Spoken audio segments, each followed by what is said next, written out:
Die E-Mobilität ist einer der wichtigsten Kernaspekte der Dekarbonisierung.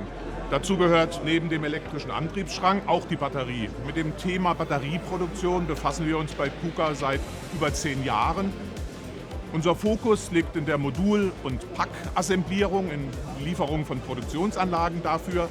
Die Digital Factory ist ein Überbegriff für alle digitalen Werkzeuge, die man verwenden kann, um in der Projektabwicklung effizienter zu werden.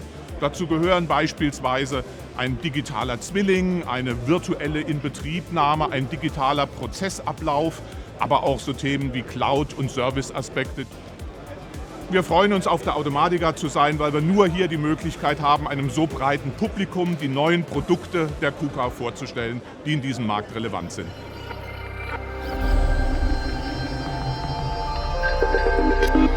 Industrial Intelligence.